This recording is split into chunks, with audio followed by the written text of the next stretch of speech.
Let's go. Right, let's go. We are here. We are not going anywhere. Welcome back to the show, and thanks for joining us. Let me say good evening to Anna and Victoria. Good evening to you, ladies. Good evening. Wow. How has the week been for you? Well, it's been exciting and a busy week. A fast week, has it been? Very fast week. I can't believe how quick the week goes. Super quick. Super. You wish that it was much more slower than this. Well, yeah. Have signs of the Sometimes, time. sometimes. Yes. We just want summer to come quickly now. The cold weather to go and for the sun to be out. Thanks very much for coming on to the show. On Point Property Limited is, you know what, anytime I try to do the introduction, I think I must as well leave it to you because you ladies are here and you do everything property. So I would get you to talk about that a bit more. But let's look at this week. What have you ladies been up to? What has been happening in the property market, both here and in Ghana, in Europe? What are some of the storms or the calms and, you know, the cold we should be aware of? Tell me something. What should we be in the know as far as property is concerned this week? Okay, so this week I'm going to kick off with the current situations that we've had to deal with this week with regards to landlords and tenants. So I'm going to focus on that for a few minutes. What's been happening? Well, because of the tax changes, I won't go too much into it now. We've had a few landlords who actually want to sell. So that's been a bit distressing for one or two tenants who've been in properties for several years. And the landlords have had really no choice but had to sell because of financial I'm guessing this issues. is coming on the back of the question we received from the listener. Was it last week, 2 weeks? 2 weeks ago, Yes. The stringent tax changes which are in force now and will be in full force by 2020.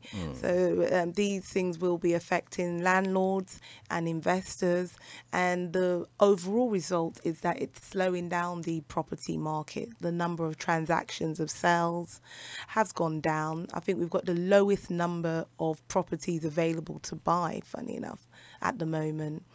So yes, it's quite sad that we expect landlords to exit the buy-to-let market simply because the tax burden will make their buy-to-let property business not profitable, really. What will be the implication for tenants, those who have not been able to climb the ladder yet and are renting? We see two issues come in. Firstly, we'll see that the landlords who will be staying in the buy-to-let market will probably have to increase their rents to cover the additional tax bills. And that has the ripple effect of having less disposable income because your rent has gone up, and then it moves into other issues. Yeah, especially those living in London. Rents are already quite high at the moment, much less for a further increase. Right. And the second thing we'll see is that landlords will be offloading their properties if they find that especially portfolio landlords, so those who own multiple properties may find that they need to sell some to cover their tax bill or to make their business more profitable, to release some liquid so they can continue operating. To operate. Would you say is a good time to buy? Well, that is, if you're not buying to let, but maybe you are just first-time buying buyers, for yourself. First-time buyers. Yes, there's some good deals out there for first-time buyers. Again, it's going to be for your family home or your home of where you're going to be living. In terms of buying buy-to-let, it's not that desirable at this stage. Profitable. So yeah, but yeah, it's going to be a ripple effect. It's like a domino effect. With these taxes coming in, it affects businesses that supply landlords with, furniture.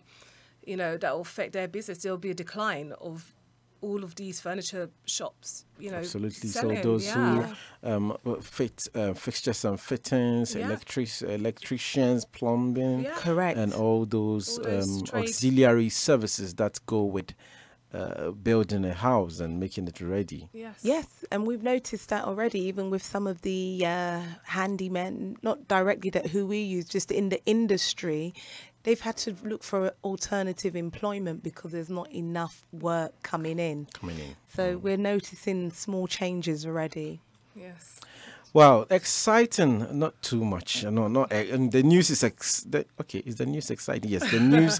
The news that you're giving out is exciting to know, but it's not too exciting. You know, we haven't to go through. I mean, the economy having to go through that because of these tax changes. But let's talk about. So on point this week, you've had some issues, not issues really, but you've had some activity as far as your own business is concerned. You've had some activity on social media. You've had some publications going out on the work that you're doing. And then I've also seen the publication on social media, the expo that is coming off in is it Atlanta? It is. Right. So tell me about it. How exciting is it, and what are some of the things that we don't know, we've not seen yet? Oh, yes. Well, today we actually released a save the date on our Instagram and social media platforms. How has that been going? It's been good. It's been exciting. You know, we're going to Atlanta, ATL, and it's a great opportunity and a great time right now. There's a lot of energy going on out there. Right. There's a lot of interest in Africa right now. So this is a good, brilliant time to showcase Sub-Sahara Africa, Ghana, to Atlanta and the American diaspora. Absolutely, as Vicky said, it's been really exciting. It's been well received on social media. We've actually been getting numerous messages from people all across America asking us, are we coming to all the different states? So that's something to look at in the future. But we're going to be kicking off the first edition of the Ghana Property and Lifestyle Expo in Atlanta, August the 24th and 25th.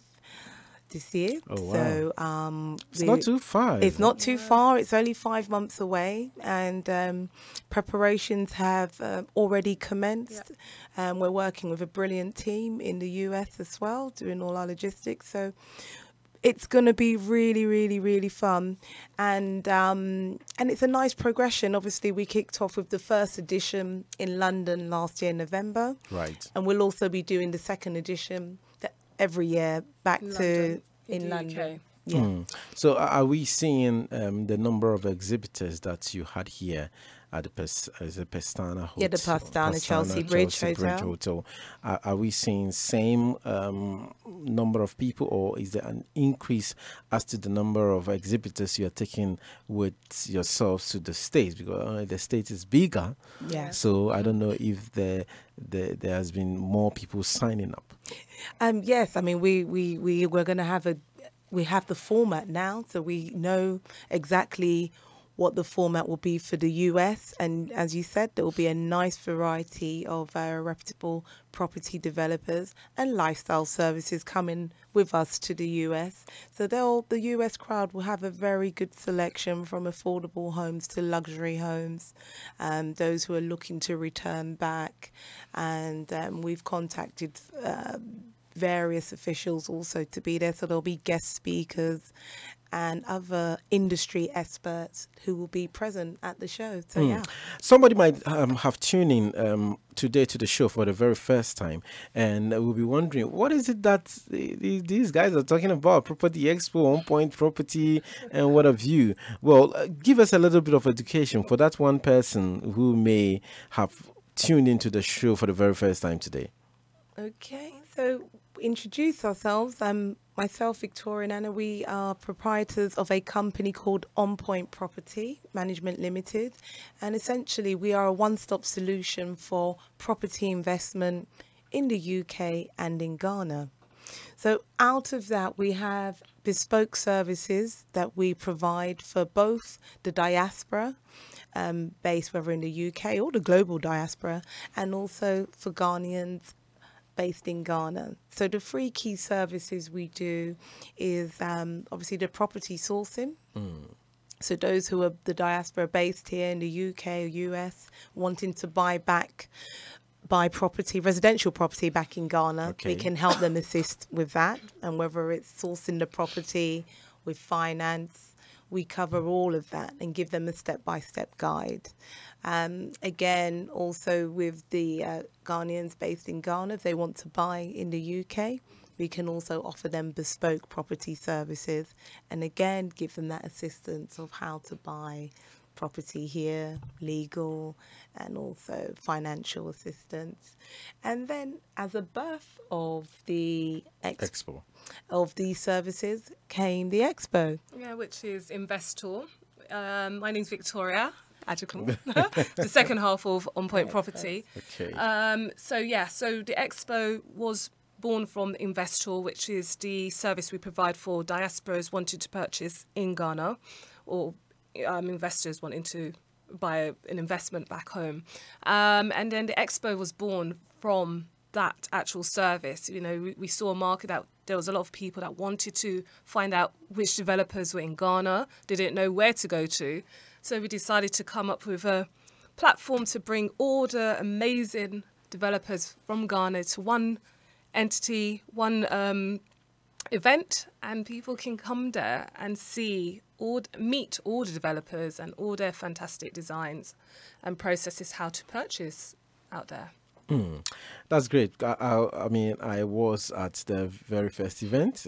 Went really, really, really well. Really enjoyed myself and had a fabulous time. Met a lot of wonderful people. And you also had some of the mortgage facility providers, like a Stanbic Bank was there to talk to people about how they could access finance for their homes and everything. It was amazing. And we're looking forward to the one that you'll be holding in London this year. Yes. Right. So it's the Property and Lifestyle Show here on ABN Radio London's Afropolitan radio station. Today we will be looking narrowly into mortgages, and we'll have someone joining us whose speciality is in that area, and he will be helping us understand all the nitty-gritties and the issues. So please get ready with your questions. If you have anything you want to buy, you're a first-time buyer, you are thinking of buy to let, even though at this time he's facing some challenges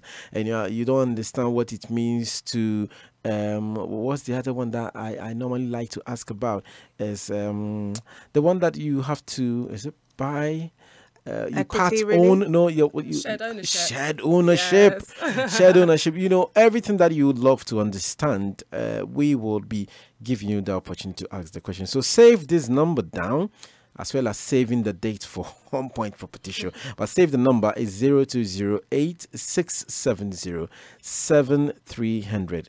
And the text line is 0788 7475940. Now, we will be right back here on ABN Radio. Consider that life wasted. Consider the heart of the family ripped apart. Consider the potential never realized. Are these the things you consider when you carry a knife? It's not about street cred or respect. It's about staying alive. Drop that knife and save a life.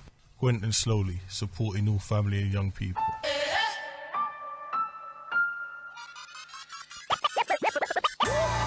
Mixpiration with Bright every Sunday evening from 6 to 8 p.m. is just fun. It's exciting. It's a mix of contemporary R&B and pop gospel music right here on ABN Radio. Enjoy great themes every Sunday evening with Bright on Mixpiration. A blend of great inspiring songs just for your Sunday evening relaxation. Tune in from 6 to 8 p.m. This and every Sunday. They're on ABN Radio, London's Afropolitan radio station. What do you like for breakfast? Well, it depends what mood I'm in. If I'm happy, I like a little bit of porridge with banana because I'm feeling healthy. If I'm in a... Me, I like a bit of fruit. Nice apples, sliced apples. I and love banana. a cinnamon and raisin bagel, some scrambled eggs, and a... I say nice English breakfast. Salad with fruit and orange I juice. like wholemeal bagel with a bit of cream cheese on it and some bacon and then some avocado.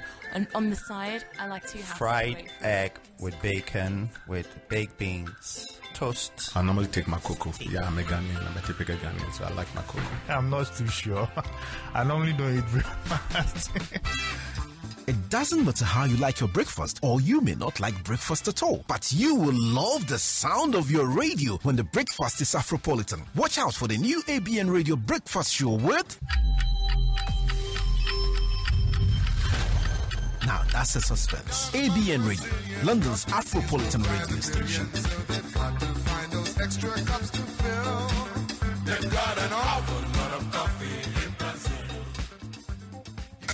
This is ABN Radio, projecting rich African culture through the power of radio. Tune in to the new ABN Breakfast Show on Monday from 7 a.m. to 11 a.m. The London City Show has evolved into an all-new breakfast show with sizzling slices of juicy newsy current affairs served with junior jumbo-sized convos on issues you should be aware of. What did I just say?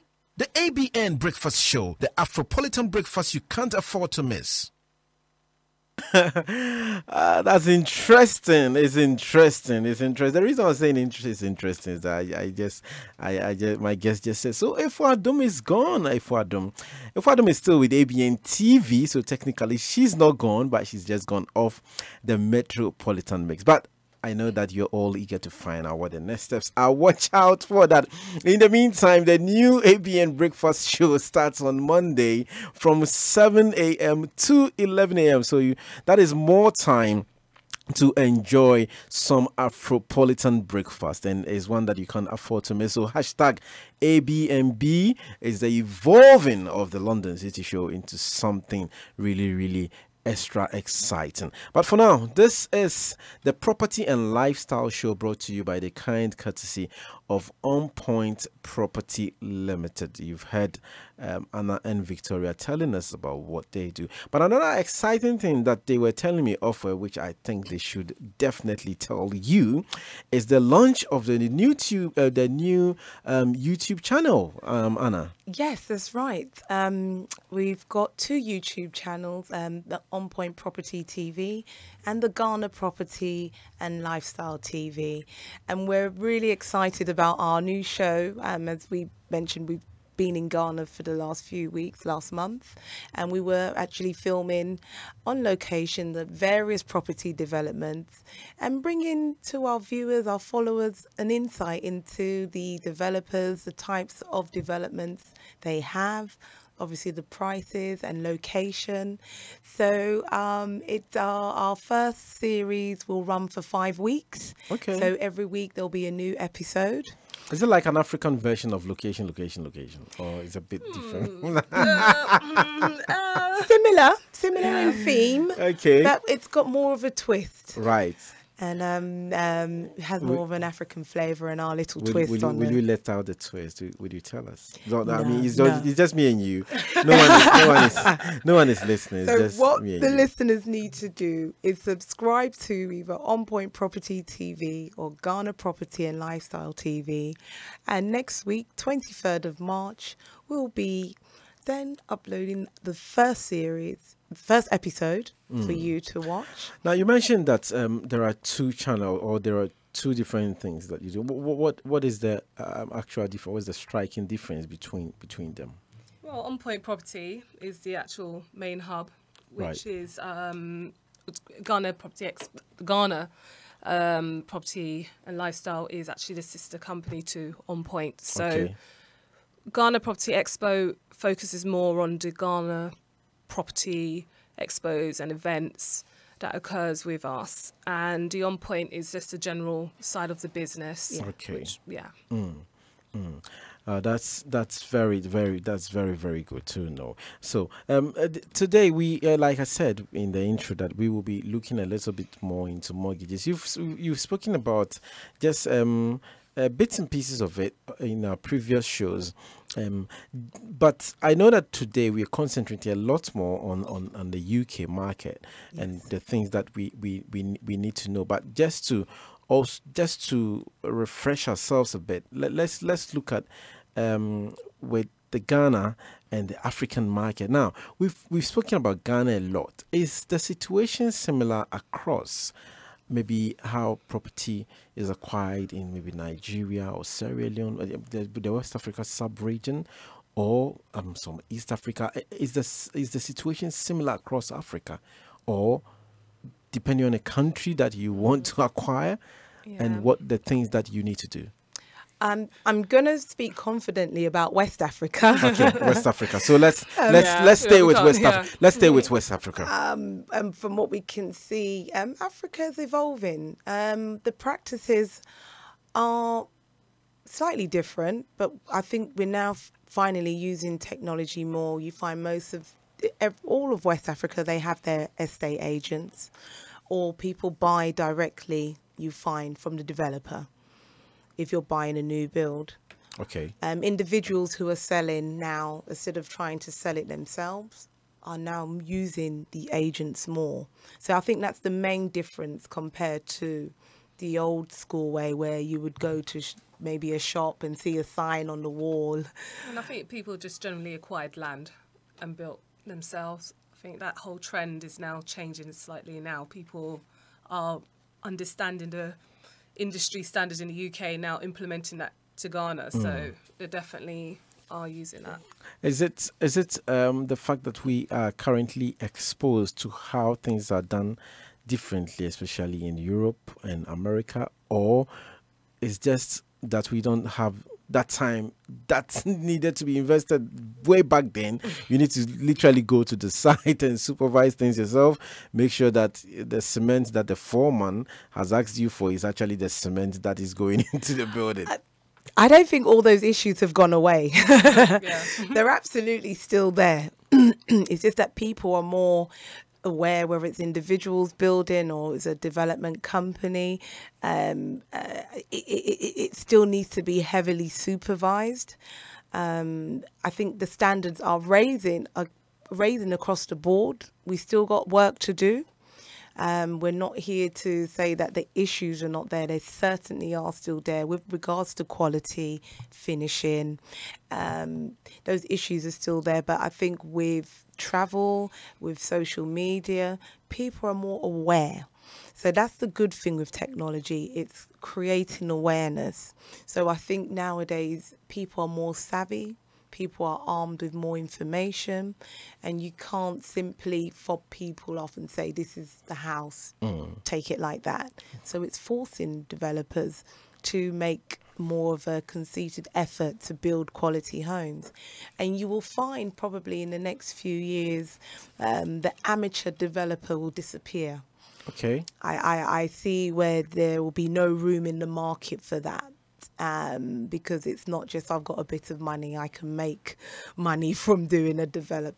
No, it's going to be property professional companies building, investment companies coming into Ghana and building, and collaborating with Ghanaians to build quality homes, especially affordable homes. But with that, one of the things that I'm feeling is there will be a lot of uniqueness to how sometimes people want their properties to look like.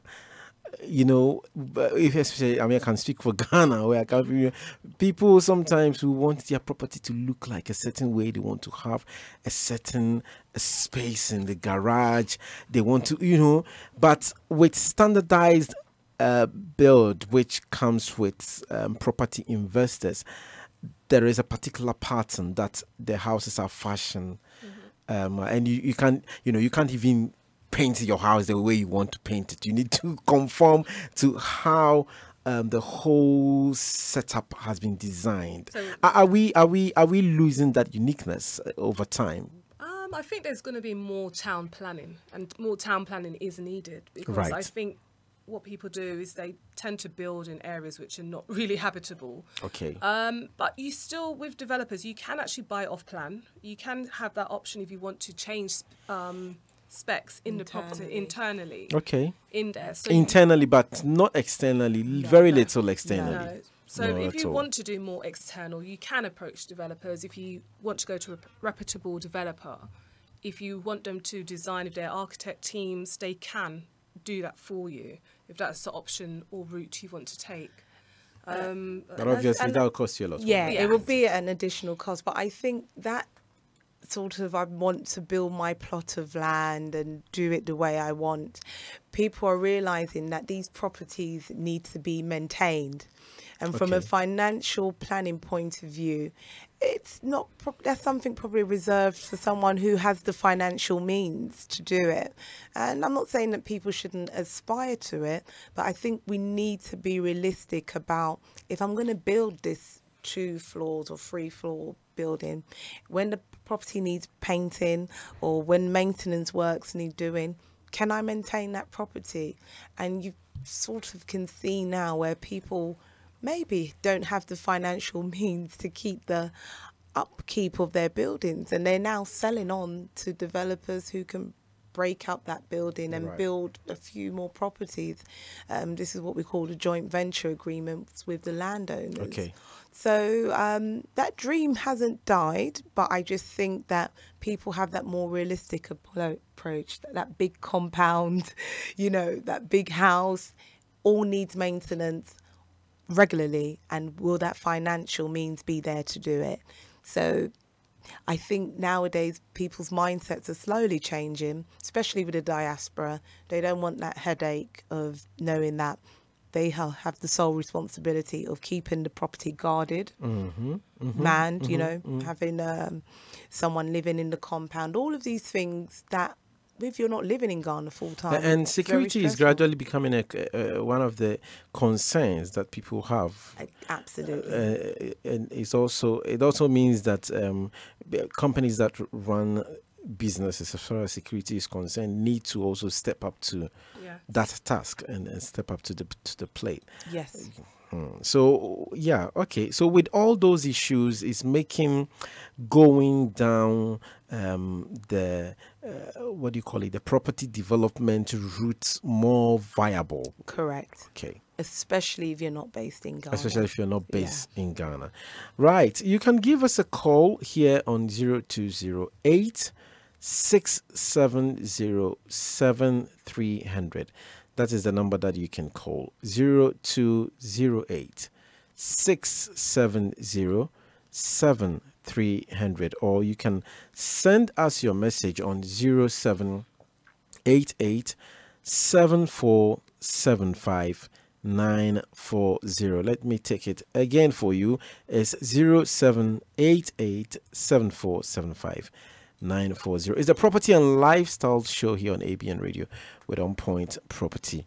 We will be back shortly, and still reminding you that on Monday morning will be the new ABN Radio Breakfast Show. Tune in to the new ABN Breakfast Show on Monday from 7 a.m. to 11 a.m. The London City Show has evolved into an all-new breakfast show with sizzling slices of juicy newsy current affairs served with junior jumbo-sized convos on issues you should be aware of. What did I just say? The ABN Breakfast Show, the Afropolitan breakfast you can't afford to miss. Mixpiration with Bright every Sunday evening from 6 to 8 p.m. is just fun. It's exciting. It's a mix of contemporary R&B and pop gospel music right here on ABN Radio. Enjoy great themes every Sunday evening with Bright on Mixpiration, a blend of great inspiring songs just for your Sunday evening relaxation. Tune in from 6 to 8 p.m. this and every Sunday. They're on ABN Radio, London's Afropolitan radio station.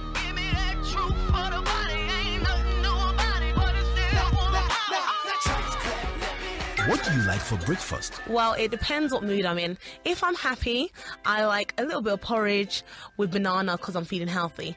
If I'm in I like a bit of fruit. Nice apples, sliced apples. I love banana. a cinnamon and raisin bagel, some scrambled eggs, and a... I say nice English bit. Salad, fruit and orange I juice. like wholemeal bagel with a bit of cream cheese on it and some bacon and then some avocado. And on the side, I like to have fried egg with bacon, with baked beans, toast. I normally take my cocoa. Yeah, I'm a Ghanaian. I'm a typical Ghanaian, so I like my cocoa. I'm not too sure. I normally don't eat breakfast. It doesn't matter how you like your breakfast, or you may not like breakfast at all, but you will love the sound of your radio when the breakfast is Afropolitan. Watch out for the new ABN Radio Breakfast Show with... Now that's a suspense. ABN Radio, London's Afropolitan radio station. They've got an This is your girl Diana Hamilton, and you're listening to ABN Radio, London's Afropolitan station. I love this station. Hey, hey, see what? Hey, hey, hey, hey, hey. See what? Whiz boy, oh yes, I spread the money. Oh my pino, baby, fire, fire. You can chop on my lucky, the figure. Oh my pino, baby, fire, fire. Kuro gala, one color for me. Let me give you my jacuzzi, Sangoya kulu my body, my jacuzzi, Sangele. Oh my best in a jacuzzi, oh mama, Sangele. I just wanna take you on the cruise, my jacuzzi, Sangele. Oh my little micha, dance ya Burugawa. Oh my little micha, dance ya Parugawa. Oh baby, me looking so beautiful, it's driving me crazy. Oh no big but I no medical, she dey kill me. Oh na na.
Thank you to Wiz Boy and Prince for the song The Jacuzzi. I mean, if you just listen, you are listening carefully, you realize that we're trying to play you songs that would make you desire luxury houses, you know, as a house with a jacuzzi in it. Is any of the houses that you ladies, sell and stuff, do you have one with jacuzzi? Somebody can buy jacuzzi? UK or Ghana? Anywhere, maybe UK or Ghana. Jacuzzi. Ghana. Ghana. Oh, lovely. High-end ones. Right. Yeah. Okay, high-end ones. So if you need a home with a jacuzzi, please. Anna and Victoria are your ladies that you need to call. You're welcome back to the Property and Lifestyle Show. It's just 14 minutes to 8 o'clock. When it's 8, we go to the Sky News Center for the news on the top of the hour. And the second hour of the show, we will be looking into mortgages, having been joined by our mortgage expert who would tell us a lot more. But let's talk about stuff that still you've been up to this week, and you hinted me that you've had to deal with some evictions. It's not pleasant at all when evictions and stuff have to happen, is it?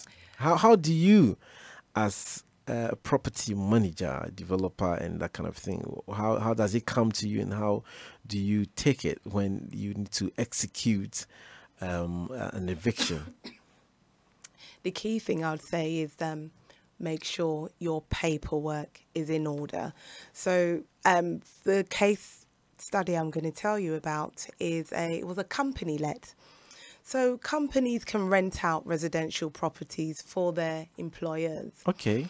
For some unforeseen reason, the company hasn't been paying the rent regularly, and it has been accumulating some rental arrears after some months. So the landlord instructed us that, this tenant needs to go.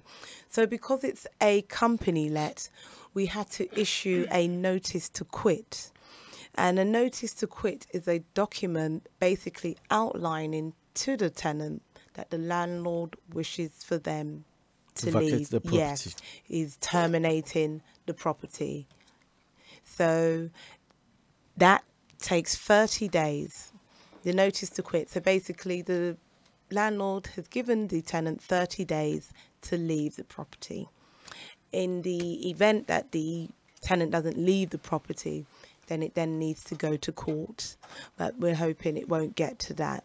So the landlord obviously has instructed us, so all his paperwork is in hand, as in the correct tenancy agreement has been handed. On deposits, company lets, you do not need to register the deposit. Okay. What do you mean if you say you do not need to register the deposits with company lets? Right. So the legislation now in the UK is that for the tenants, once they hand over their deposit, their landlord or the estate agent needs to register their deposit within 30 days. Okay. And give them the prescribed information or a certificate confirming that their deposit has been protected. Right. The repercussions of not doing that can be very detrimental. Okay.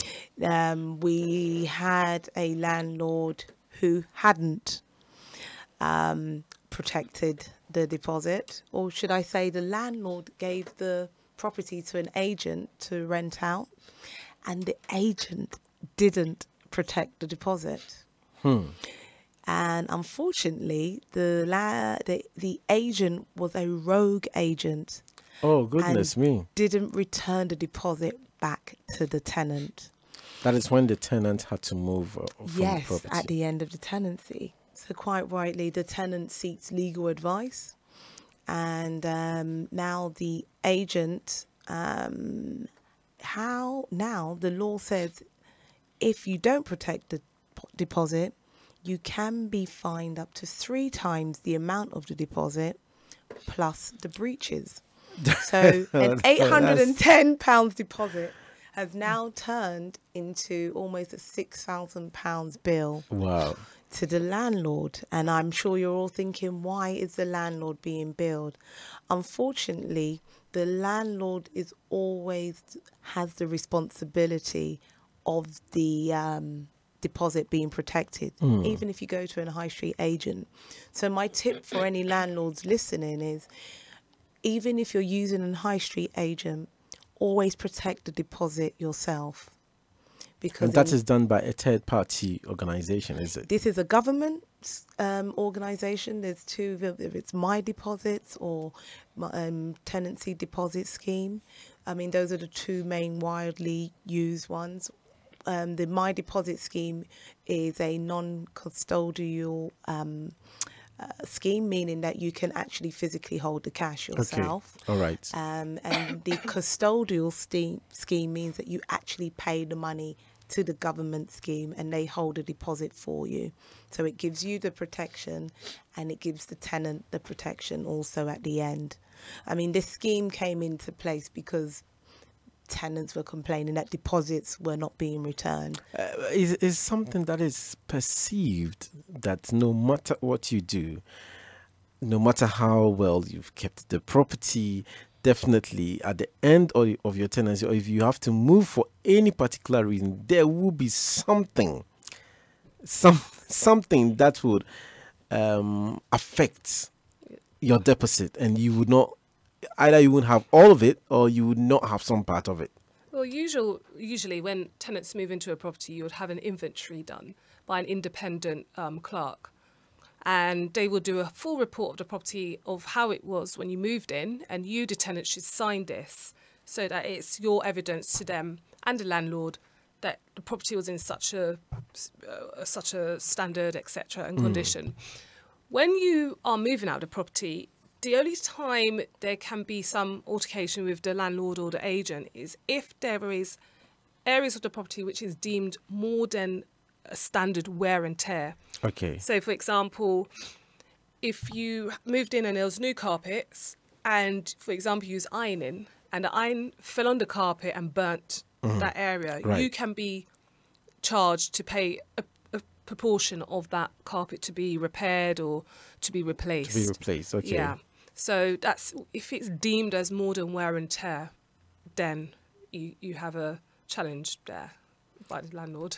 But as Victoria just said, but now that the deposits are protected in the scheme, if the tenant feels that they've been unjustly penalised for any damage in the flat that they feel is not them, you now have that independent source to go to argue the case. Oh, okay. So there is an independent source that you can take the case up to, the tenant. And they will investigate and make sure you get the redress that you deserve. Exactly. So that's with the tenant deposit scheme. So anybody renting now, make sure that they're either the landlord or the agent supplies them with confirmation that their deposit has been protected. Now, it's the reason I'm asking this is that I think sometime last week or so, someone that I know is having to go through this particular situation where he began to feel that the house wasn't conducive for him to live in with a young child, and because of a moldy situation and stuff. So now he requested that he wanted to move, and whatever had to be done was done. They came back and took the inventory and signed it off that everything is fine and it's okay, it's good, and he moved. Now he's requesting for his deposit, and after apparently there's supposed to be 3 days or so for you to dispute. For the landlord to dispute whatever report that is given as to the state, the condition of the property as at the time that the tenant is moving out. I'm not too sure about it. Maybe you can educate me more on that. But a particular time for the report to be disputed has elapsed. Now, it's about, I think, 1 week or 12 days, and then the landlord is come back to this tenant that, no, you can't have back your deposit because the one particular window or this window is not in a good state, and he sent a picture. But an interesting twist to the story was that when this gentleman was moving out, he also took pictures. So he took pictures when he went in, he took pictures when he went out. Now it looks like the picture that the landlord has sent is a very old picture, and the reason he knows that is that when he moved in, he had Sky, one of these cable network companies, coming to do some work and pipe on his cable television. So the particular window that has been sent, that cabling is not there. But as at the time that he's moving out, that cabling was there because he did it and he took the pictures to evidence that. So in such a case, he's just wondering what to do. Exactly. Well, he should go straight to the tenant deposit scheme and tell them of this issue, they will take up an independent case for him and argue his case with the landlord. Right. So that's why I said it's key to make sure that he has all the information about who has protected the deposit and go straight to that scheme to resolve that issue. So he's not alone. Okay. I'm hoping that he will be listening to the show, because he said he was going to listen in and see if he could maybe call and give us a little bit more detail and get some advice. So you're still tuning to the Property and Lifestyle Show on ABN Radio, London's Afropolitan radio station. It's just a couple of minutes to the top of the hour for the news. And when we come back, we will be getting deeper into mortgages here in the UK, and our mortgage specialist has joined us. But let me play you something from Tiwa Savage, and we will be back right after the news. Bang, bang, bang, bang. Moving.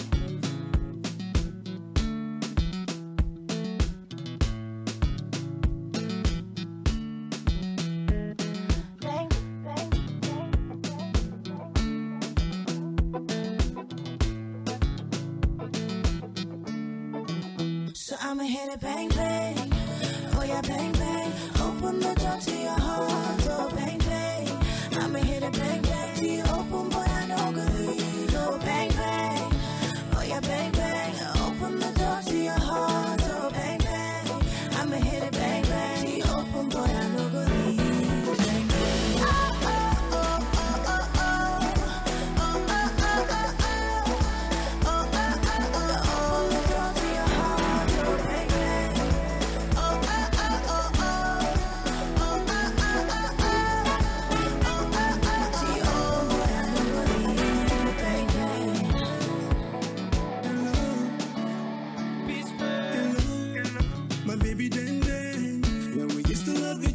Remember 10, my sweetie back then.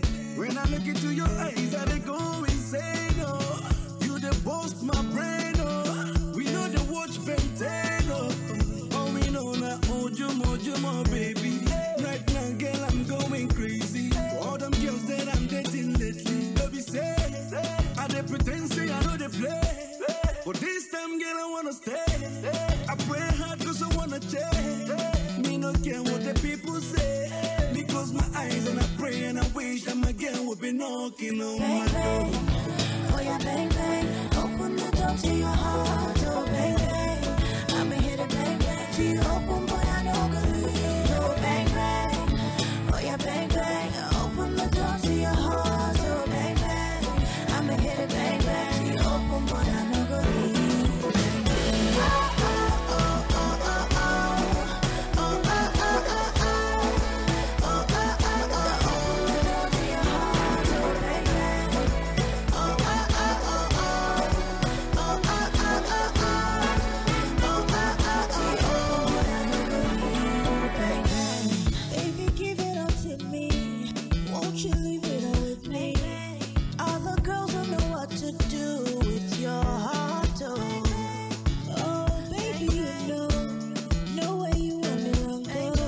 ABN Radio, London's Afropolitan radio station. More news, more information. This is ABN News on the Hour. From the Sky News Centre at 8, British counter-terror officers have started a murder investigation following the death of a Russian exile in southwest London. Nikolai Glushkov was found dead at his home in New Malden on Monday. He was an outspoken critic of President Putin and had been granted political asylum in Britain after he was imprisoned. Former senior investigating officer at the Metropolitan Police, Peter Kirkham, says detectives will be going through the evidence in minute detail. No senior investigating officer believes in coincidence. I certainly don't. I look very hard when things are starting to crop up and looking like coincidence, and I suspect there'll be a lot of very hard looks at a lot of cases. The Foreign Secretary claims it was overwhelmingly likely that Russian President Vladimir Putin personally signed off on the nerve agent attack in Salisbury nearly 2 weeks ago. The Kremlin's described Boris Johnson's comments as shocking and unforgivable. An Iraqi teenager has been found guilty of attempted murder after planting a bomb on a London Underground train last year. Dozens of people were injured when Ahmed Hassan's device partially exploded at Parsons Green Station. Prince Harry's spoken about the UK's shrinking defence budgets during a visit to a military base. He didn't make any direct criticism, but it's unusual for him to reference cuts while on an official engagement. You're now going to end up flying some of the best aircraft that we have to offer. In certain areas, budgets are being shrunk, but essentially you guys are the assets. The aircraft is the asset. And just don't forget who you're serving and who you're supporting. Harry was at Middle Wallop in Hampshire to present wings to military flyers. In the football, Hibernian are attempting to go up to third in the Scottish Premiership by winning at St Johnstone. They're off to a good start as they lead 1-0. Hibs boss Neil Lennon is watching from the stands as he starts a 3-match touchline ban. That's the latest. I'm Elizabeth Secker. Tune in to the new ABN Breakfast Show on Monday from 7 a.m. to 11 a.m. The London City Show has evolved into an all-new breakfast show with sizzling slices of juicy newsy current affairs served with junior jumbo-sized convos on issues you should be aware of. What did I just say? The ABN Breakfast Show, the Afropolitan breakfast you can't afford to miss. Consider that life wasted. Consider the heart ripped out of a family. Consider the potential never realised. Are these the things you consider when you carry a knife? It's not about street cred. It's about staying alive. Drop that knife. Save your life. What do you like for breakfast? Well, it depends what mood I'm in. If I'm happy, I like a little bit of porridge with banana because I'm feeling healthy. If I'm in a... Me, I like a bit of fruit. Nice apples, sliced apples. I love banana. a cinnamon and raisin bagel, some scrambled eggs, and a... I say nice English breakfast. Salad, fruit and oranges. I like wholemeal bagel with a bit of cream cheese on it and some bacon and then some avocado. And on the side, I like to have fried egg with bacon, with baked beans, toast. I normally take my cocoa. Yeah, I'm a Ghanaian. I'm a typical Ghanaian, so I like my cocoa. I'm not too sure. I normally don't eat breakfast. It doesn't matter how you like your breakfast, or you may not like breakfast at all, but you will love the sound of your radio when the breakfast is Afropolitan. Watch out for the new ABN Radio Breakfast Show with... Now that's a suspense. ABN Radio, London's Afropolitan radio station.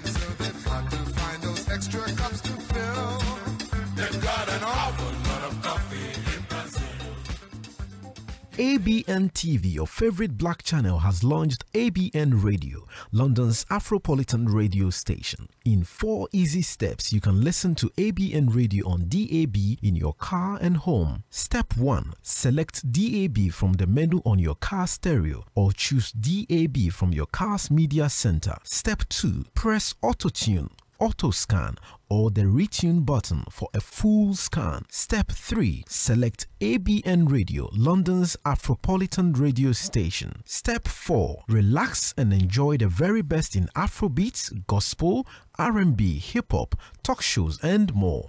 Listen and engage with our amazing presenters. That's just 4 easy steps. If you've got only FM and AM receiver in your car, you can obtain a DAB converter from High Street Electronic Stores. Call 0208 671 9777 for more information. ABN Radio, London's Afropolitan radio station. Yo, what's going on? It's your boy UG Official. And right now, you're tuned into ABN Radio. Make sure you don't touch that dial. Stay tuned. Yes, don't touch it. UG, thank you very much. Stay tuned to the Property and Lifestyle Show. We have an hour more to go, an hour of very, very important educative information on properties, and we have been joined by a mortgage specialist, Mr. Joseph Akponwene. I hope I got his name. Did I get your name right? Saying it right? That's fine. Right. Awesome. So we will be coming to him pretty shortly, and interesting. I have someone on the line. Hello, who am I talking to? Hello. Hello, good evening. Hello, if you're listening, try and call us back, or you can call us on mobile 0788747590. Looks like the caller. So try and call us back and we will pick your call. But let's come back. Thanks very much, Joseph, for joining us on the show tonight. Now, we are going to look deeply into mortgages. I'm a lay person, although I'm hosting the show, but Hannah and Victoria are here making sure that I get things right all the time. So as a lay person, if I talk about mortgage, what am I seeking to understand? What do I need to know? Well, I mean, effectively a mortgage is a loan that's secured on property.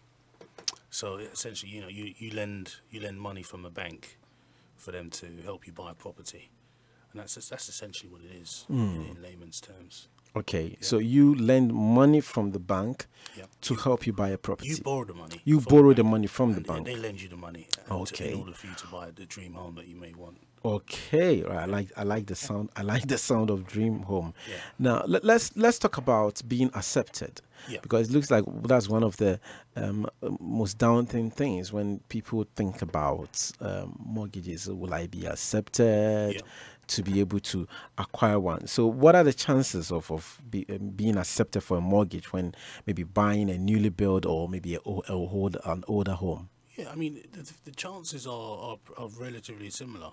I mean, with regards to new build properties, lenders, they take a little bit of a cautious approach, so they may not borrow as much money against a new build property. But in today's market, they're actually a little bit more relaxed, so they'll borrow just as much money on a new build property as they would a second-hand property.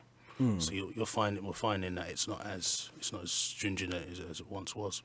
Was there a difference why they wouldn't do one or the other? Yeah, I mean, back in the beginning, it was a little bit more they were cautious because new build properties were being sold at a premium. Right. And with the lenders, they've got a very cautious approach, so they don't want to be in a position where if they've ever got to repossess a property, they're not going to get their money back. So that was the reason why. So how can you know you're getting the best deal? Well, what you can do is you come to a mortgage specialist, like someone like myself, for example. We've got access to a comprehensive range of providers from across the marketplace.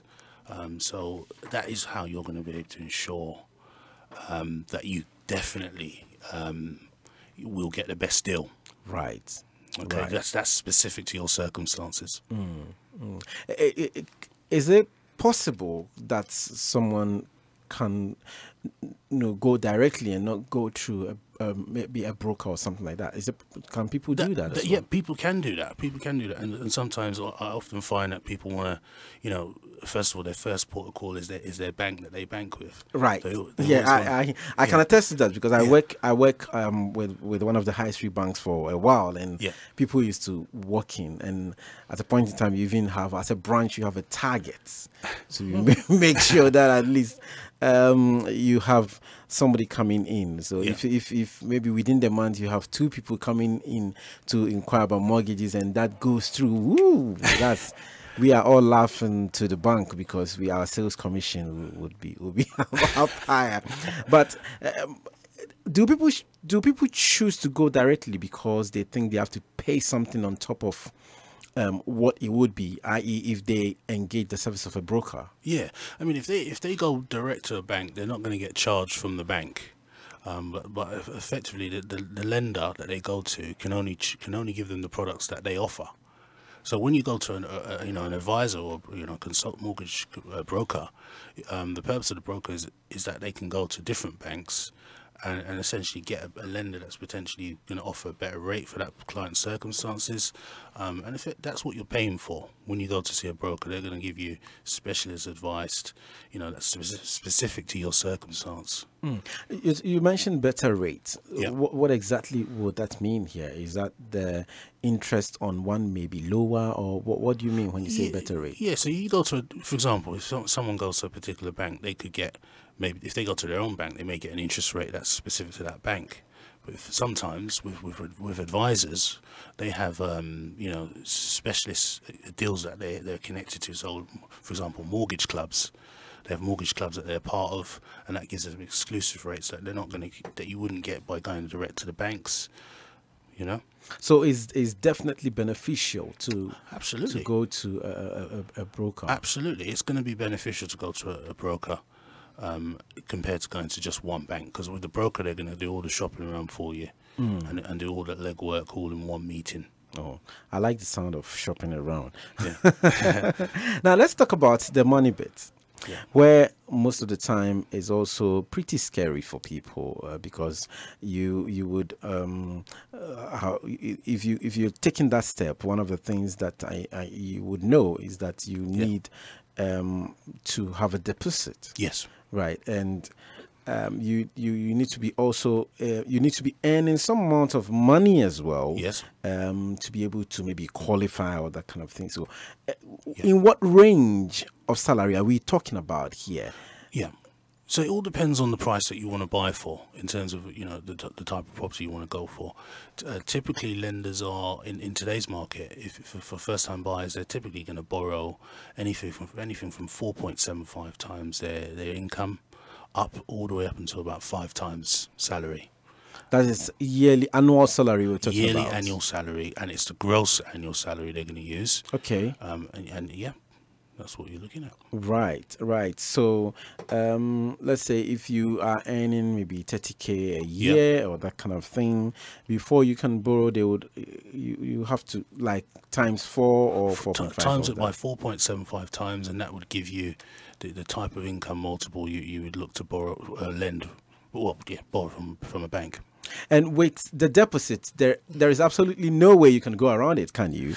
You definitely need to have some money in the bank before you even dream of going to access a mortgage facility. Absolutely. In today's market, you do have to have a deposit. You can put down as little as 5%. Right. So hopefully that's a good thing for a lot of people. You can get away with 5%, and up to 300K. There is also the the relief on the stamp duty for first-time buyers. Okay. Has that changed over time? Has it always been that you needed the deposit, or was there a particular time that you could just access there was facility? a time. There was a time, but where you never used to have to worry about putting a deposit down. You get as much as 100%, even 125% of a property.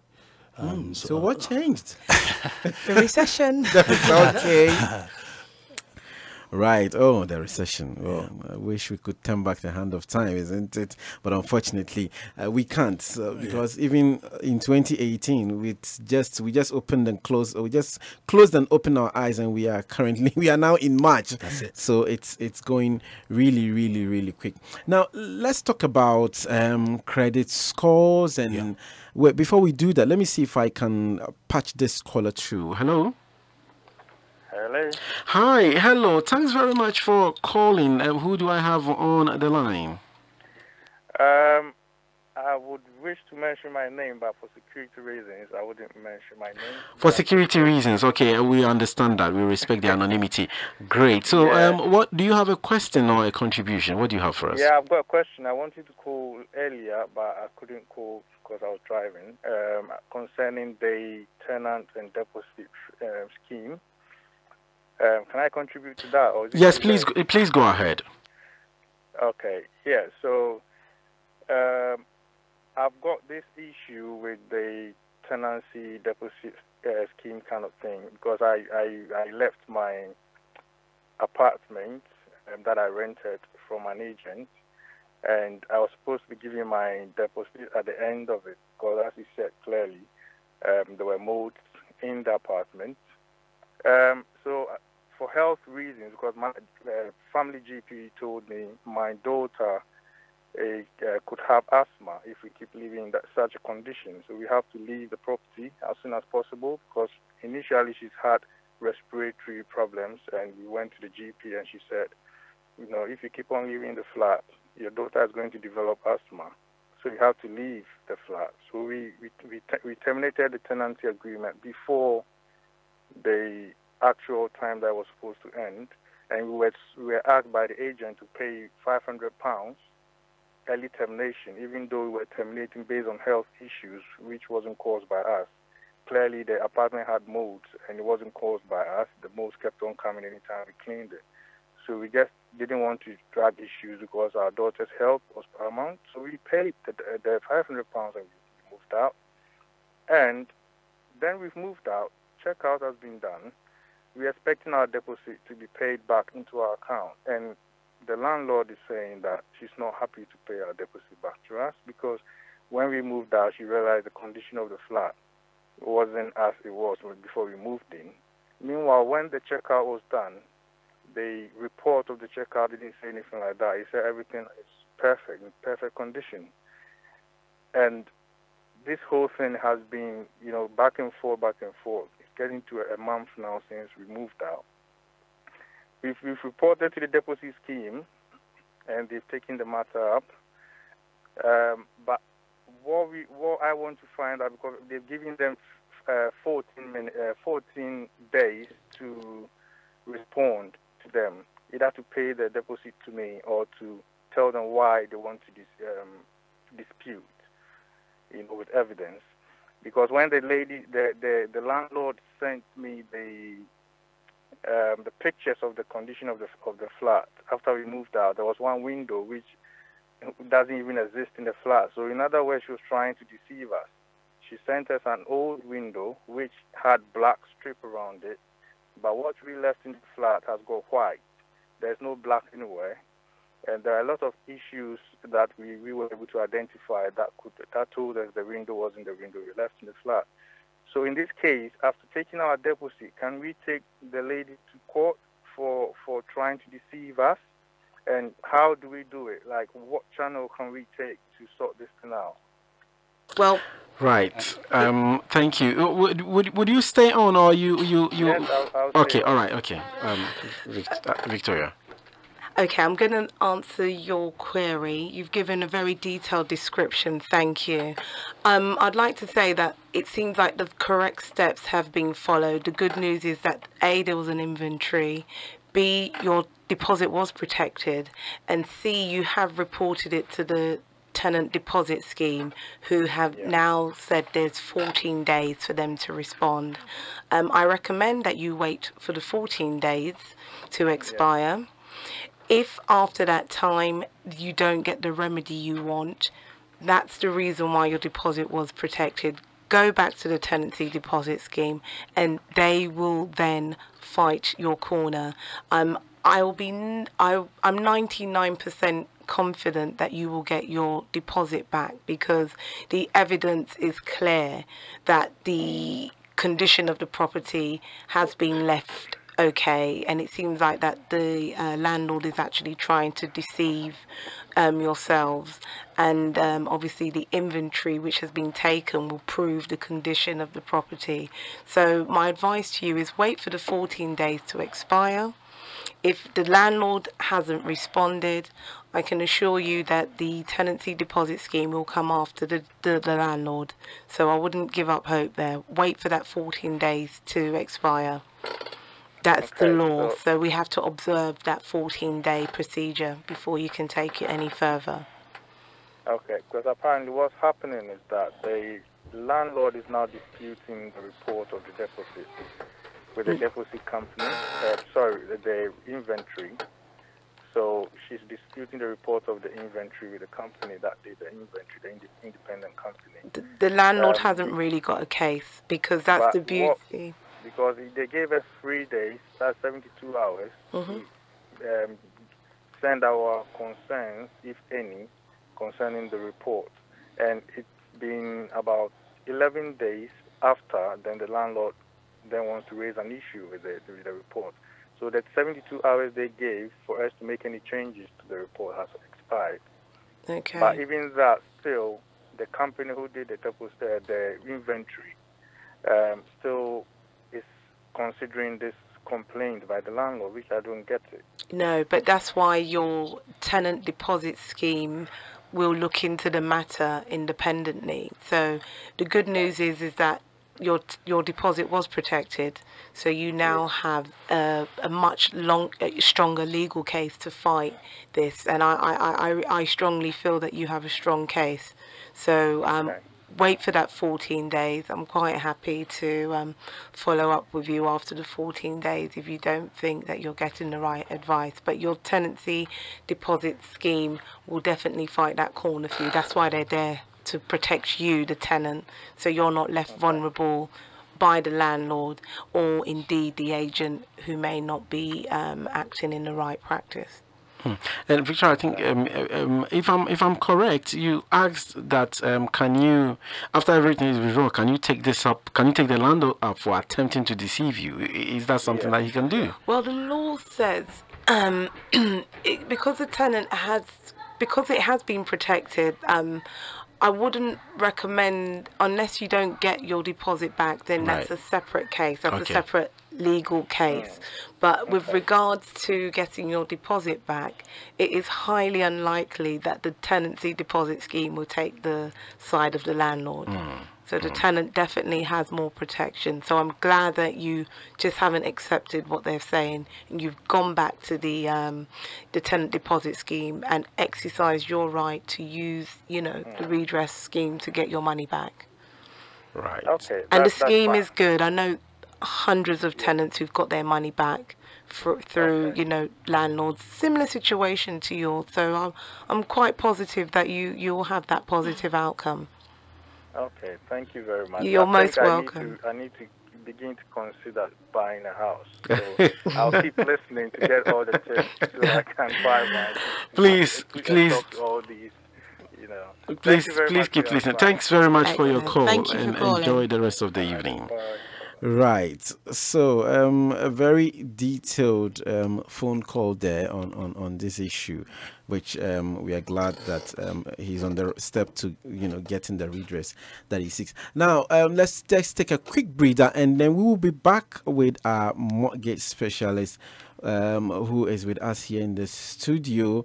That is Joseph. Okay, so stay tuned. This is ABN Radio, is the property and lifestyle show that is brought to you in kind association with OnPoint Property Limited. Consider that life wasted.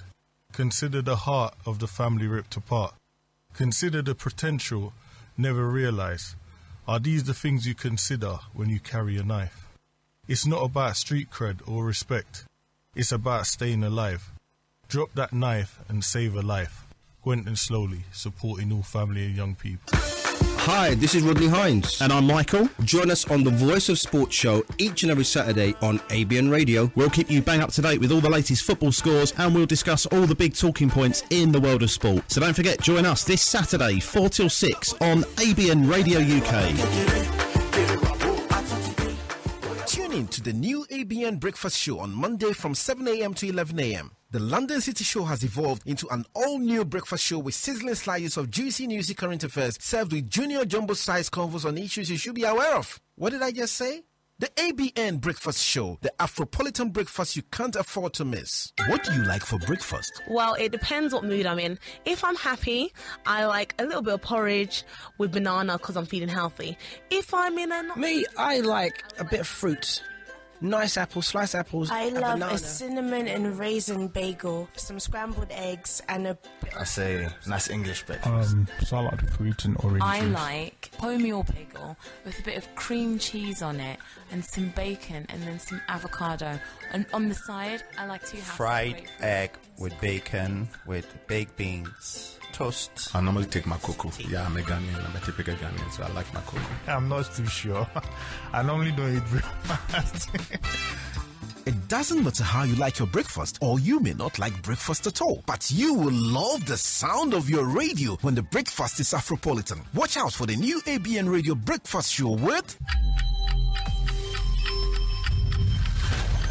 Now that's a suspense. ABN Radio, London's Afropolitan radio station. They've got an awful lot of coffee in Brazil.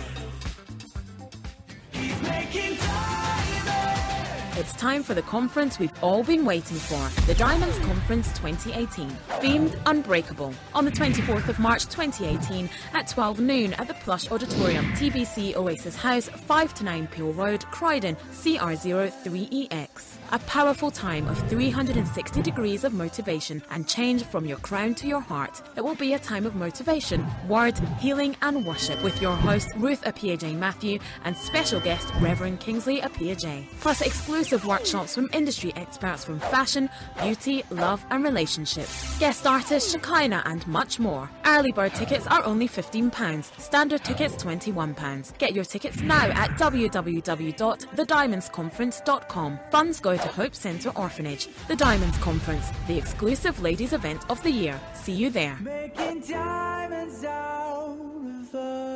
No one plays it better on the radio than us. ABN Radio, home of Afrobeats.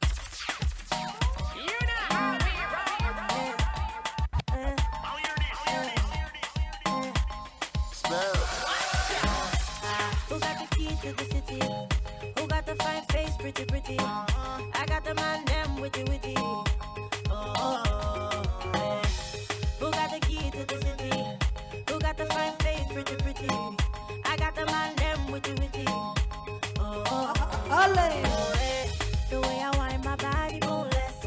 All your friends, they most. We are back on the Property and Lifestyle Show with On Point Property Limited, right here on ABN Radio, London's Afropolitan radio station. You can also call us on the show if you have any questions at all regarding mortgages, regarding properties. 0208 670 7300, or the text line or WhatsApp line that you can use to contact us is 0788 7475940. That is 0788 7475940. We're streaming live on YouTube at the moment, so you can just go on there, search for ABN Radio on YouTube, and you get to see my fine looking guests who are with me in the studio today. That's Tio Savage in the background. Keys to the city, or key to the, I'll say key to your home, your own house.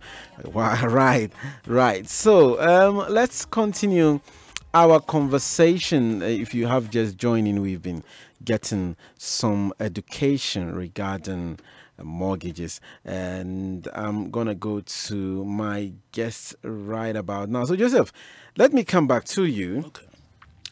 Now, we were talking about the money, which is very, very important. Now, how many years can one stretch a mortgage? So in today's market, the lenders are going to age, as far as age 80. Okay. Yeah.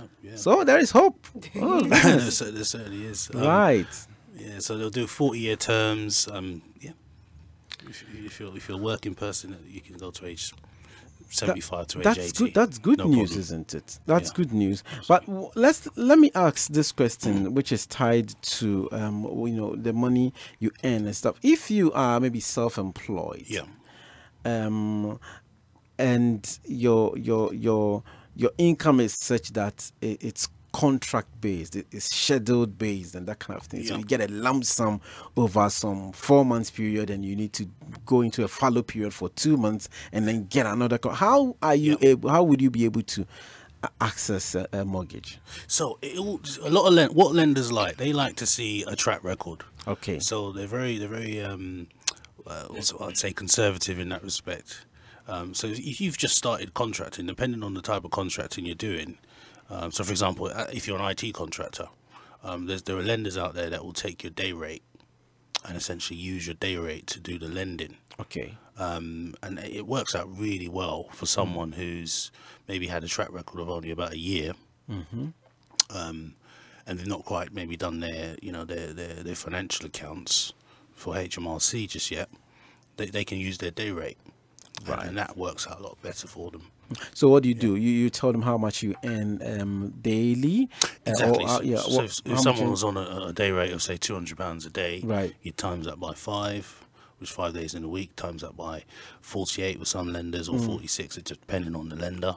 Great. And with that figure, you could then say, for example, that may come up to 52k, for example. You could then times that figure by 4.75 times, and then from there you'd be able to then gauge how much lending you could get. But in that case,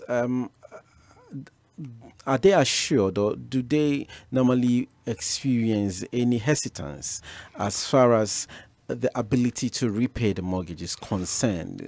Thinking that maybe you're a contractor, don't they have any fears? A lot of the lenders, what they want to see, they do like security. So, for example, if someone's, an IT contractor in pharmaceutical business, what lenders will want, they'll want to know, are you part of an agency? So how are you going to source work if your contract finishes? If your contract is finishing in 3 months' time, for instance, how are you going to get work? So they usually like you to be part of an agency. Okay. Of anywhere from a year to 2 years, and as long as you've got a track record, and you can demonstrate that you've got contracts that have continuously renewed, you've not had any breaks of more than 8 weeks, right? You definitely will get a mortgage. Great.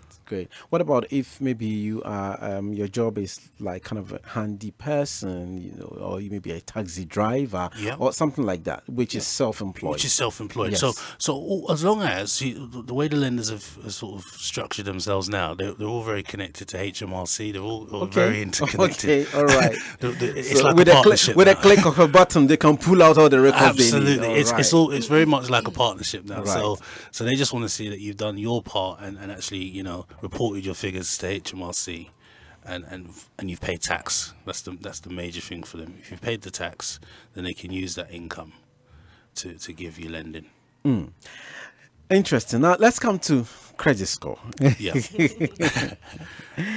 So, what kind of score would typically qualify one to be able to access a mortgage? You see, to answer that question, in all honesty, as much as it's very, very good if you've got a score of 999, for example, on Experience credit report system, a lot of the lenders out there, you'd be surprised, they work off score, but it's not just the scoring that determines whether you'll get the loan. It's all sorts of factors, like a profile of how you conduct your accounts. Okay. There are also some lenders out there that don't necessarily credit score; they work off credit profile. Okay, so again, if you're someone that's got a low score, that's usually going to be because you've had poor conduct. Okay. But at the same time, if someone's got a low credit score, but they could demonstrate a good conduct over the last, say, 6 months or so, that may then direct them in the direction of another lender who may just look at their credit profile. So it's a combination of so many different things. So with conduct, you're talking about maybe how they've paid their bills, and we've spoken about that on the show. Yeah, Anna, you want to chip in on that, paying your bills? You spoke about it a couple of weeks ago. I bang on about that every week, Joseph. Which we're referring to when we started the show. I said to people, your habits are being recorded, and it's very, very important. I also mentioned that if you say, for example, you missed your credit card payment a month ago and you're going to try and obtain a mortgage, maybe wait. Is that 6 months period still valid, Joseph? Again, it's going to vary on lender. It does vary from lender to lender, but 6 months is a good rule of thumb, where it's likely to to fall off your report and therefore no longer be valid for a lender. So ideally don't miss any payments. That's all I can say to you. Set up a direct debit and just make sure you've made the payment, and make sure that your direct debits are going through. That's very, very refreshing to know. Lyle, let me ask this.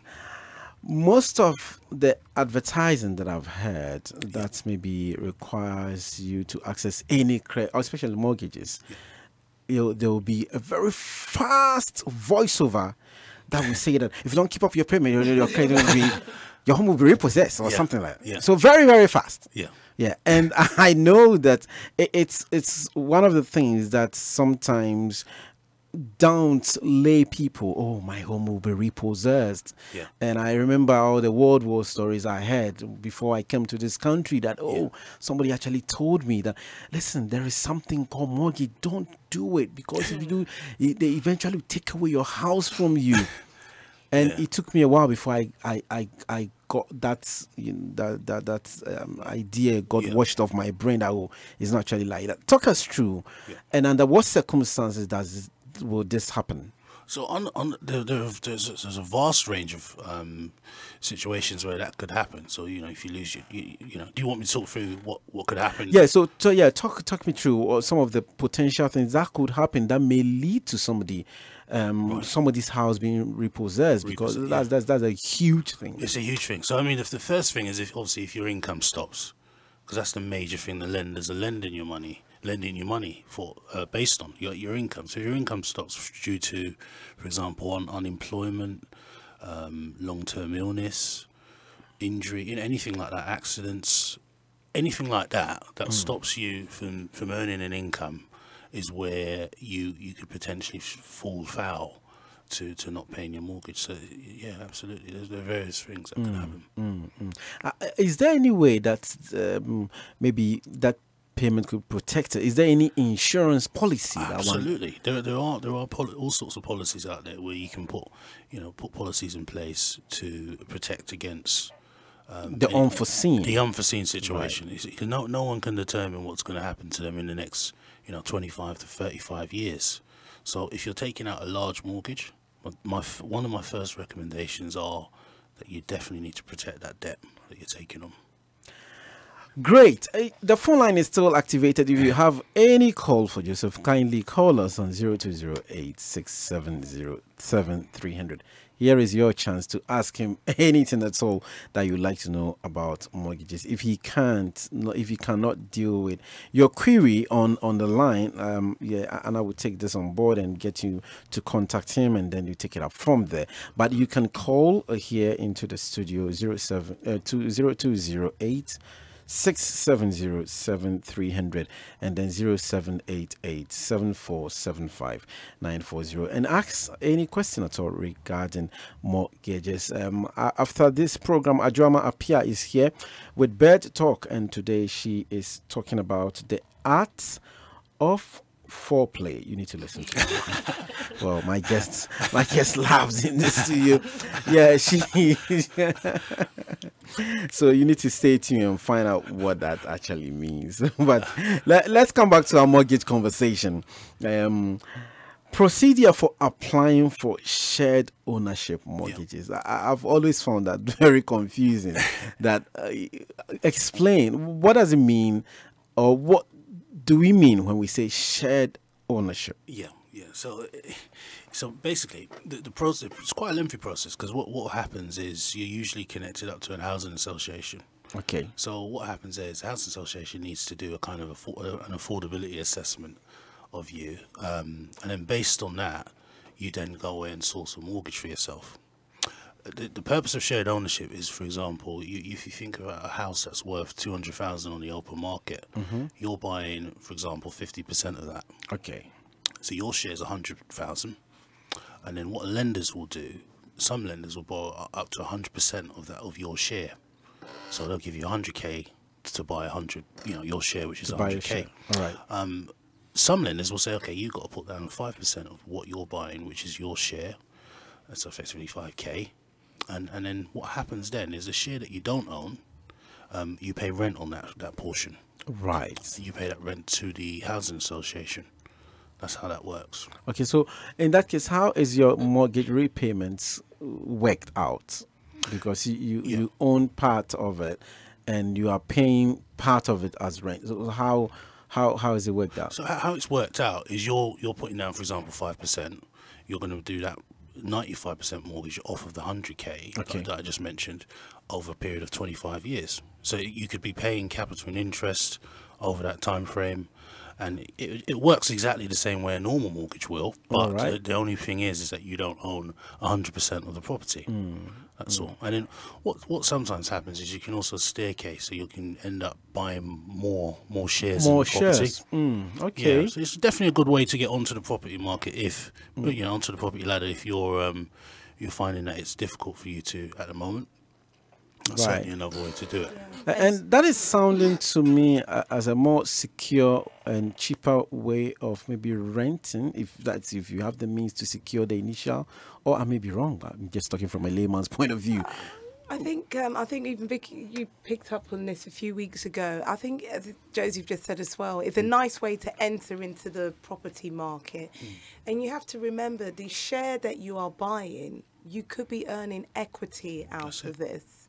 So it's not that you're just buying, you're paying rent. You're actually owning part of that property, and part of that property forms part of your investment. All right. So this huge deposit that everyone's fighting to, find, you could actually be earning equity that you can share sell your share to actually go on and buy your own property. Okay. So it's not in vain, especially the way London property prices have gone. We personally know clients who have sold their share of their property, made huge profits on their 25% or 50% share, and gone on to buy their own independent homes. That sounds wonderful. I certainly wouldn't rule it out. Just a quick question to that. Joseph, again, staircasing.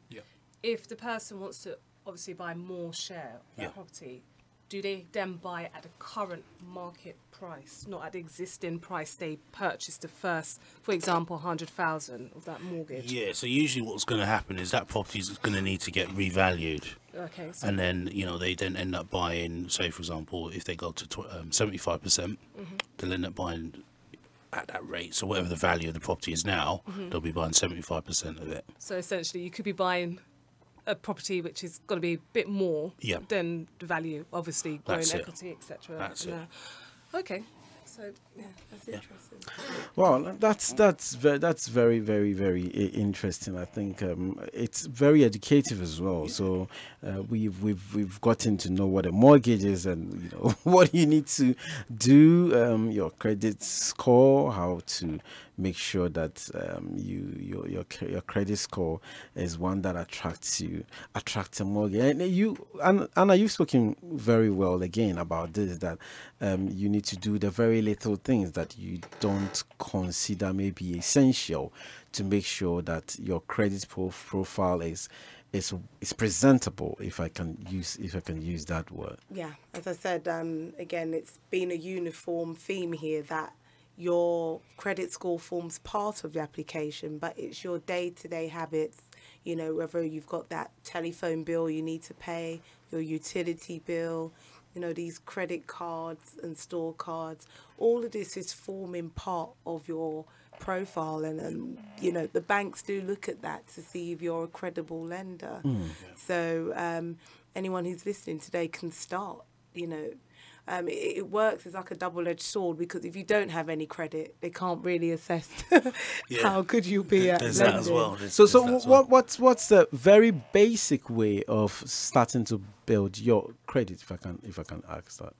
I'm going to start with the key word, which is discipline. There's no harm getting a credit card or even taking out a small loan. My advice with the credit card is to build up your credit. You could probably get a credit card from maybe your bank. That's probably the easiest way to get a credit card. And maybe start using it for small purchases, maybe if it's a bit of grocery shopping or even petrol in your car. And you can pay that off the next month. You pay it off. Or you can divide that balance over 2 months. Okay. And once the bank or the credit lender can see this is someone who uses their credit cards, store cards, and pays them back regularly, you're now building up a picture of A, you're responsible, B, you're disciplined, and C, it's more likely that if we do lend you more money, you are going to pay it back. Those with store cards, credit cards, especially with credit cards, once the banks see that, actually you have been paying your bills, they give you more credit. Yeah. Sometimes I've seen that over time. Yeah. Spot on. I think Anna's spot on there. And I think we also need to clarify that credit is not free money. No. Just because sometimes I've heard people talk like, oh, yeah, they gave me, you see, the bank gave me some money. I was like, oh, the bank does not give you money.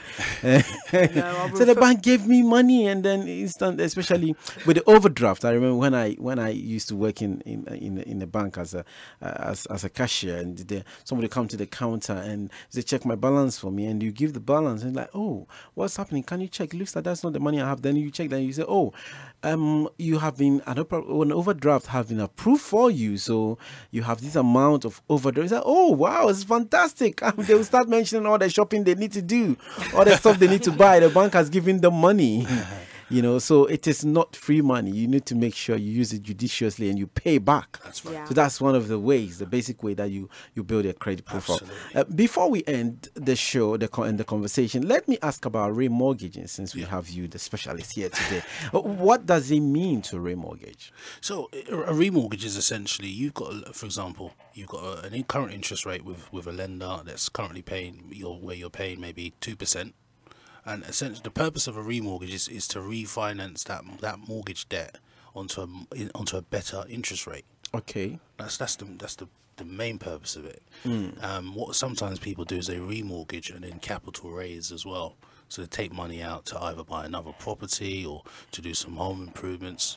All sorts of things people do remortgages for. So when that is done, does that extend the number of years that maybe you've originally paid off? Not necessarily. Not necessarily at all. If your income allows you to keep the loan and the term of the loan the same, then you can just keep it the same. It doesn't have to be that you're extending the term. You can actually shorten the term sometimes too. Oh, that's interesting. Anna, you wanted to say something to that? Yes, I was going to say, Felicity, you could remortgage your property and then buy that home back in Ghana. Yeah, very, very important. Yeah, very important. You say that a lot of time, and which I think is true. I've actually heard success stories like that, where people have remortgaged their homes and raised enough money to just buy a house outright, the house that they had been dreaming of, and it saves. I would add that it saves you that having to travel, go and stay in Ghana for 6 months to supervise the house being built and that kind of thing.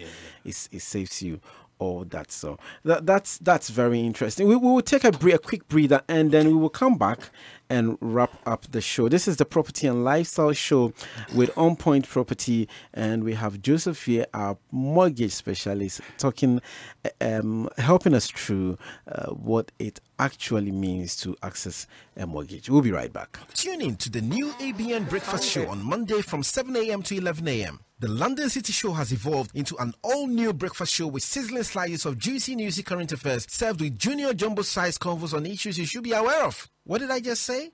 The ABN Breakfast Show, the Afropolitan breakfast you can't afford to miss.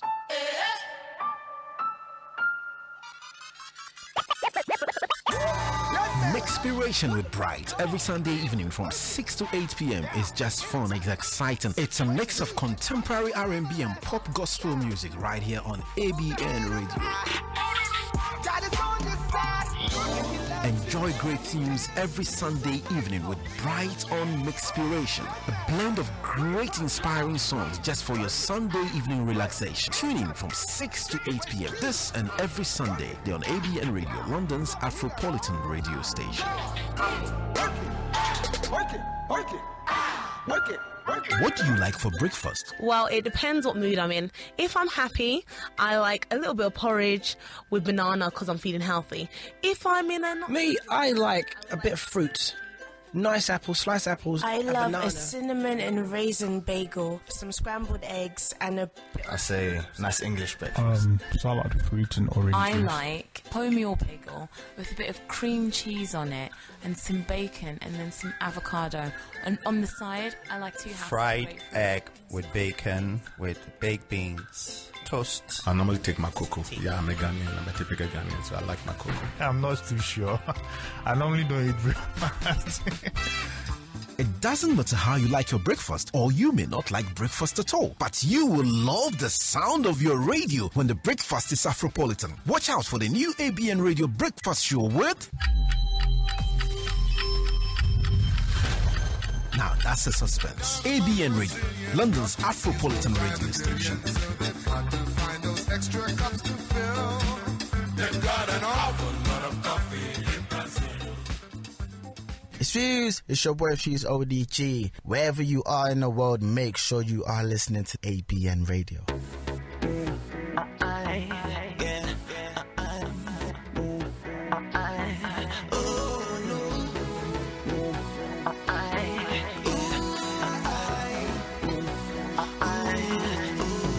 Did you ever think that you would be the switch? Did you ever think that you would have the sticks? Did you ever think that you would be the Don? I would treat you with the 50 acre line, yeah. Be the switch. Did you ever think that you would have the sticks? Did you ever think that you would be the Don? I would treat you with the 50 acre line, yeah. I never ever thought that I would be right here today. You helped me face my greatest fears and conquered all the hate. And now I'm getting money, now I see your love is true. And everything I got today, I owe it all to you. I bless you. God today, I owe it all to you. I bless you. God today, I owe it all to you. I bless you. God today, I owe it all to you. I bless you. God today, I owe it all to you. And I remember back in the days, I didn't have no hope. But nowadays, everybody follow. Could it be the money they see? Back then, I was blind, but now I see. Yeah, see. Forever backward, man. Maybe I give it up together. And you know the motto, new school things, and we gon' be rich forever. I never ever thought that I would be right here today. You helped me face my greatest fears and conquered all the hate. And now I'm getting money, now I see your love is true. And everything I got today, I owe it all to you. I bless you. God today, I owe it all to you. I bless you. God today, I owe it all to you. I bless you. God today, I owe it all to you. I bless you. God today. Listen, everybody wanna see me now. You know the young boys wanna be me now. All the bad belly people wanna see me proud. No. Right, 8 minutes to 9 o'clock here on ABN Radio, London's Afropolitan radio station. We have just a couple of minutes to round up. If you can come through, we will gladly take your call. 02086707-300 is the number to call. Anything mortgage, call us right now. Or maybe, I don't know, you want to wait and call after the show? Call now, and you can still maybe get some more information after Anna directs you in the right direction. You can text 07887475 940. Oluwa de bless me, Davido featuring Mehdi. Of course, when Oluwa blesses you, one of the results is that you can own your own property, which is true. Now, tune in on Monday. Don't forget to tune in to the new ABN Breakfast Show. Is breakfast like you've not accessed on radio. It's a very different kind of breakfast. It's called the Afropolitan Breakfast, and it's filled with slices of juicy, newsy current affairs, served with some junior jumbo size convos. I don't know what that really means, but you tune in and you find out. After the show, Ajwa Amapia is up next with Bird Talk. The last time I mentioned the topic she will be talking about, my guests were in stitches, so I'm not gonna do that again. But tuning is going to be an exciting and steamy conversation, I should put it that way. Very, very steamy one. And make sure the kids are asleep as well when you put on this radio loudly in your bedroom. All right, let's come back to our mortgage conversation before we go now. So Joseph, let me come back to you. What is it that you will say finally to someone who desires to get onto the property ladder? I would say, I mean, don't be disheartened in any way, because you'd be surprised the things you can achieve. It's definitely possible. Sometimes you might need to just consider whether moving slightly out of London is an option for you as well. So it's not just always about buying in London. Sometimes it's, just to get onto the ladder initially, you might say, okay, actually let's buy slightly out of London. and if it's still feasible to commute to work, then have a look at that option. You'd be surprised at the level of property that is out there that's quite cheaply priced, depending on the areas that you're looking. So I'd say it's certainly worthwhile. That's interesting.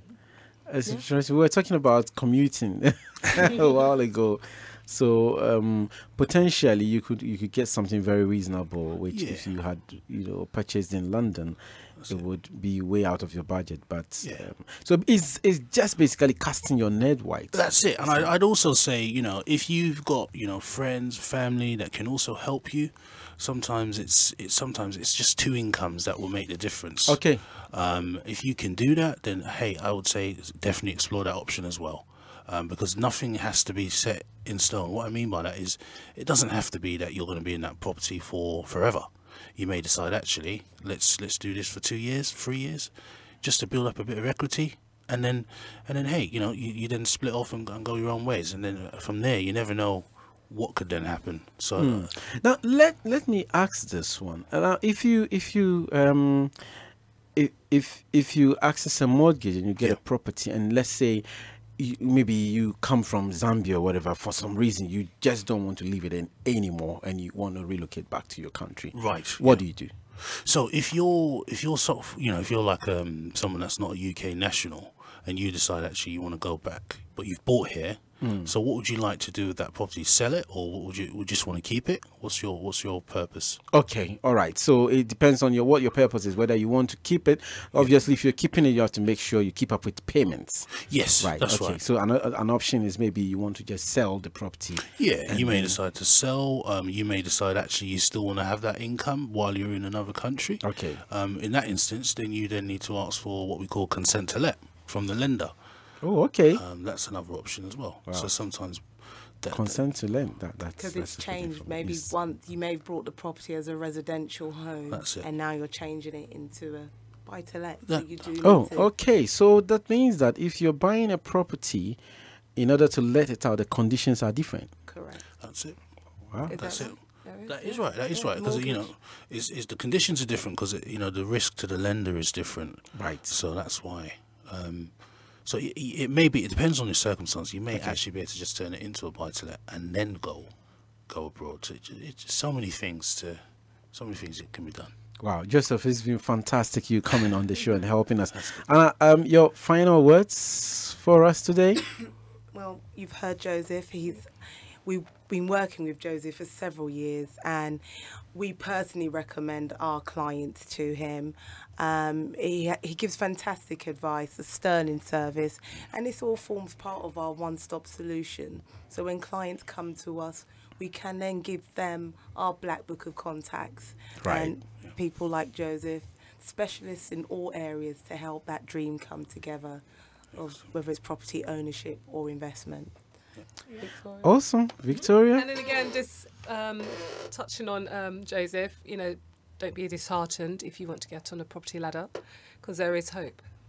Great, there is hope. So where can we access On Point Property one more time with 30 seconds? Okay, you can find us www.onpointproperty.co.uk.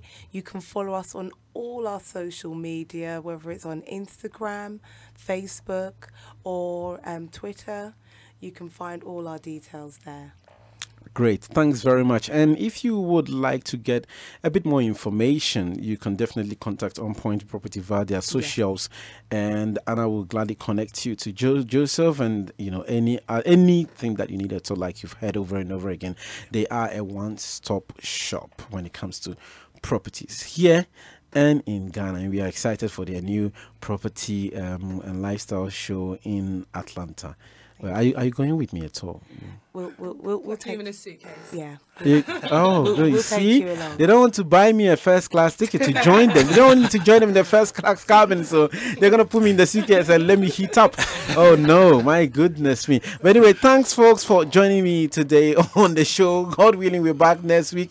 Enjoy and be good, and make sure that you tune into the Bear Talk Show, a drama talking about the art of foreplay. A steamy one. My name is Daniel Datson. I'm back tomorrow morning with Akosia Jumafoko on Gospel Connect, premiering a brand new song by Cheko Ankra. God bless you. Good night. ABN Radio, London's Afropolitan radio station.